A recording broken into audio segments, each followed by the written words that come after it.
Gramif, nouvel épisode, petite vidéo du soir. Il est 22 heures. On est le jour 28 de notre challenge. Faire 2000 balles par mois avec notre application mobile en partant de zéro. Notre application mobile qui porte sur le Muay Thai, en gros Muay Thai AI, pour si tu n'as pas suivi depuis le début. L'application, tu peux entrer nos utilisateurs peuvent entrer leurs vidéos d'entraînement, sparring ou bien entraînement tout seul contre Slack. Et l'application va analyser, donc avec IA, va analyser tous les coups, analyser les angles, les rotations, machin et tout, pour donner une note pour chaque coup, donner un feedback généré par OpenAI, ChatGPT, et un conseil pour s'améliorer. En gros, ça permet de garder une continuité, de voir sa progression en Muay Thai, de voir ce qui va pas et de corriger ses entraînements pour s'améliorer dans le domaine. Voilà, donc on est du coup le jour 28, donc on a commencé le 1er juillet ce challenge, donc il n'y avait pas d'application, il n'y avait rien du tout au début. Et on a du coup jusqu'au 31 août pour faire 2000 balles avec cette application. Pour l'instant on fait zéro, hein. Pour l'instant on fait rien. L'application elle est disponible sur Apple Store, on a fait le nouveau design, donc on a fait la version 2 de l'application. Elle fonctionne bien, tout va bien, nickel, super. Donc maintenant, toute la partie développement, design, amélioration des fonctionnalités, machin, tout ça, on laisse de côté, tout ça c'est fait, c'est la première partie, on l'a déjà faite, c'était le premier mois. Maintenant, putain, mais je suis pas en bon format là. Attends, oh la vache, attends. Ok, excuse-moi, je filmais en. C'est quoi ça? C'est vertical. Ouais, bref, je connais, je filme en vertical. Je suis habitué avec mes shorts TikTok. Bref, du coup, donc toute la partie développement, tout ça machin, on laisse de côté maintenant. On l'a fait le premier mois, donc jusqu'à ici, jour 28. Donc là, en gros, on est bientôt à la moitié du challenge. Donc toute la première partie, on va dire, c'était vraiment développement, donc construire l'application, faire design, faire fonctionnalité et commencer un peu l'acquisition, etc., marketing, mais petit. Maintenant, vraiment, le focus, ça va être vraiment sur l'acquisition. Que l'acquisition, donc acquérir des utilisateurs, trouver des clients, des utilisateurs à ramener sur notre application pour faire convertir, etc. Donc pour ça, faut faire les choses méthodiquement et intelligemment. Donc ce que j'ai mis en place aujourd'hui, c'est que j'ai mis en place des moyens de traquer tout dans notre application.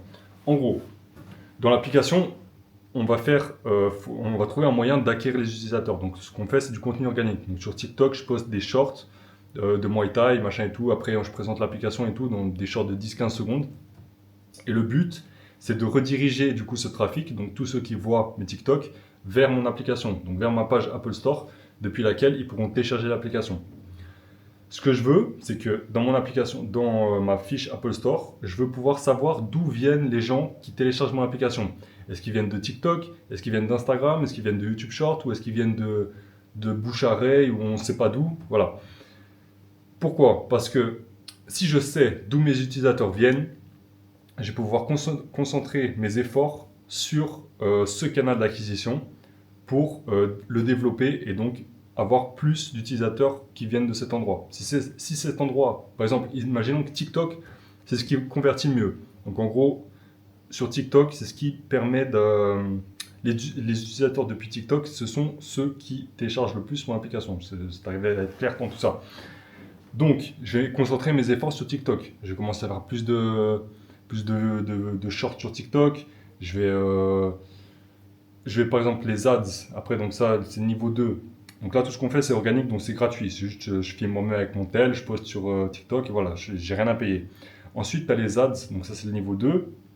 C'est on se met du coup à payer pour promouvoir ma vidéo. Donc j'ai fait une vidéo, en temps normal elle va faire 1000 vues. Enfin, maintenant je vais payer pour la mettre en avant.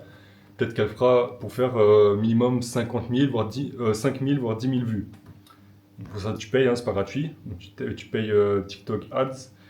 Et du coup, donc, si avec ce que j'ai mis en place, le tracking, si je sais que mes utilisateurs viennent plus de Instagram, bah, je vais plutôt aller faire du Meta Ads, donc des publicités sur Insta. S'ils viennent de TikTok, je vais plutôt aller faire des publicités sur TikTok. Voilà, c'est vraiment en gros, mais en gros, voilà, pour t'illustrer la chose. On traque vraiment tout le processus. Après, même une fois dans l'application, l'utilisateur, et donc il y a ceux qui téléchargent l'application, mais après tu as ceux qui ouvrent l'application, tu as ceux qui n'utilisent pas, tu as ceux qui utilisent, donc ils l'ouvrent. Tu Tu as ceux qui vont jusqu'au bout de notre onboarding. Donc, l'onboarding, c'est les premières pages de l'application avant que tu arrives vraiment dans l'application en elle-même. Donc, c'est ce qui va te présenter l'application, c'est ce qui va te permettre de créer un compte, etc. On traque aussi ceux qui créent un compte. Donc, peut-être qu'arriver sur la page de création de compte, les gens ils se disent ouais, non, j'ai pas envie de créer un compte, ils quittent l'application et au final ils n'utilisent jamais. Donc, ça, on peut le traquer. On peut savoir du coup combien de personnes, combien de pourcentage créent un compte, combien de pourcentage quittent sur la page de création de compte avant de se créer. Et dans ce cas, ça me permet de voir si je vois qu'il y a trop de personnes qui quittent avant de se créer un compte, bah, peut-être qu'il faut que je saute cette étape, que je permette aux utilisateurs de pouvoir continuer dans l'application sans avoir à se créer un compte. C'est à ça que c'est à ça que ça nous sert de traquer. Dans l'application en elle-même, donc pour l'analyse, je peux voir combien de personnes vont lancer une analyse concrètement. Si mon analyse à peu près sur l'application elle dure entre 1 et 2 minutes. Donc ça, je peux voir aussi à partir de combien de temps les gens quittent l'application avant d'avoir le résultat de l'analyse. Par exemple, tu as un mec qui utilise l'application, il lance sa première analyse et au bout de 30 secondes, il trouve que c'est trop long et quitte. Bah, si je vois que ce phénomène-là se reproduit trop souvent, bah, je vais peut-être me dire qu'en fait, il y a un problème, l'analyse est trop longue. Il va peut-être falloir qu'on fasse en sorte de réduire à 30 secondes parce que tout le monde n'attend pas plus de 30 secondes. Il y a trop de churn, on appelle ça, trop de gens qui quittent l'application et qui continuent pas dedans. Donc, il faudra régler ce point-là. Donc voilà, en gros, dans mon application, ça me permet de savoir qu'est-ce qu'il faut que je règle, qu'est-ce qu'il faut que j'ajuste, qu'est-ce qu'il faut que je change. Et aussi pour l'acquisition, du coup, est-ce qu'il faut que je concentre mes efforts sur TikTok, sur Insta? Si je le fais sur TikTok, comment est-ce qu'il faut que je le fasse? Quel format il faut que je le fasse, machin, etc. Bref. Donc pour ça, il y a différents outils. Donc moi, j'ai mis ça en place aujourd'hui, c'est ce que j'ai fait aujourd'hui du coup. Il y a un premier outil qui s'appelle Tenjin, c'est un truc chinois. C'est ce qui nous permet du coup, depuis un lien traçable, donc par exemple sur Insta, je vais mettre mon lien en bio. Bah, tous ceux qui vont cliquer sur ce lien, je peux les tracer avec cet outil-là Tenjin, je peux les tracer jusqu'au bout. Donc tous ceux qui ont cliqué sur le lien et qui ont téléchargé, je vois ceux qui téléchargent, ceux qui ne téléchargent pas. Dans ceux qui ont téléchargé, je vois ceux qui créent un compte, ceux qui ne créent pas un compte. Dans ceux qui ont créé un compte, je vois ceux qui commencent une analyse, ceux qui ne le font pas. Ensuite, je vois surtout ceux qui commencent l'essai gratuit, parce que mon application, tu peux utiliser gratuit, mais après, pour avoir de meilleures fonctionnalités, faire plus d'analyse, il faut payer. Mais il y a un essai gratuit de 3 jours. En gros, on offre un free trial, donc un essai gratuit de 3 jours. Donc je peux voir ceux qui commencent le free trial et ceux qui vont jusqu'au bout. Donc ils vont jusqu'au bout des 3 jours, ça veut dire qu'ils commencent à être débités, donc ils payent l'abonnement qu'ils auront choisi. Donc voilà, vraiment sur tout le processus, je peux les traquer jusqu'au bout. Donc ça, l'outil que j'ai pris pour ça s'appelle Tenjin. Ensuite, pour le tracking dans l'application lui-même, donc peu importe d'où vient l'utilisateur, il faut que je puisse traquer donc, tous ceux qui quittent l'application avant de créer un compte, tous ceux qui font qu'une seule analyse, tous ceux qui quittent avant la fin de l'analyse, etc. Donc tout ce qui est en rapport dans l'application elle-même. Il y a plusieurs outils, notamment il y a le Firebase, il y a PostHog qui est très connu, il y a Mixpanel. Du coup moi j'ai choisi Mixpanel parce que j'ai fait mes recherches un peu, mais de ce que j'ai vu c'est le plus simple, c'est le plus facile à mettre en place. Du coup, on est parti sur donc on a Tenjin et Mixpanel. Après, pour traquer, on a aussi d'autres outils. Donc, on a le Apple Store Connect. Donc, directement sur Apple, Apple te dit combien de téléchargements tu as, combien d'impressions, etc. Les impressions, c'est ceux qui arrivent sur ta page Apple Store. Enfin, ceux qui voient ton application, genre l'icône, mais qui cliquent pas dessus. Ou bien qui la voient, mais en gros, tu vois toutes les impressions, combien de personnes ont vu ton application.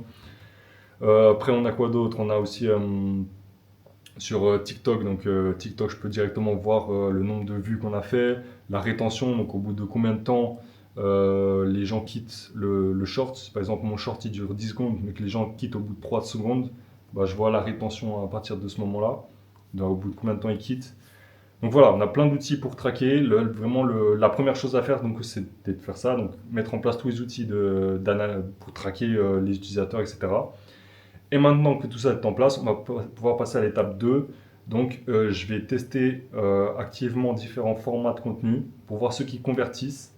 Et ceux qui convertissent le mieux, donc ceux qui font plus de vues ou bien ceux qui amènent plus de téléchargements sur mon application, je vais les promouvoir. Donc, on va commencer l'ads, faire des ads sur ce post-là. Donc, si tu as une vidéo qui fonctionne bien, bah, tu vas payer pour mettre cette vidéo encore plus en avant pour qu'elle fonctionne encore mieux. Donc, voilà, c'est le plan. Donc ça, on commencera, là on est quoi? On est le 28 du coup. Je commence les ads le 1er août. Comme ça, on sera vraiment au milieu du challenge. Comme ça me laisse encore 3 jours là pour mettre en place les différents formats, pour juste tester, pour voir quel format on va promouvoir, quel format on va mettre en avant, etc. Pour un peu tester tout ça, mettre tout ça en place. Et voilà. Voilà pour le plan sur ces prochains jours. Donc, on est quoi là? On est mardi. On est mardi, demain c'est mercredi, jeudi je bouge à Bangkok, parce que là du coup je suis à Bali, à Ubud. Jeudi je bouge à Bangkok. J'y resterai au moins une semaine, je sais pas combien de temps je vais rester. Mais bon voilà, en tout cas, malgré que je bouge, je vais faire en sorte de continuer sur le projet, enfin pas perdre trop de temps, rester concentré sur notre projet, sur notre objectif. Puis voilà, on se voit demain pour le jour 29, mercredi. À plus!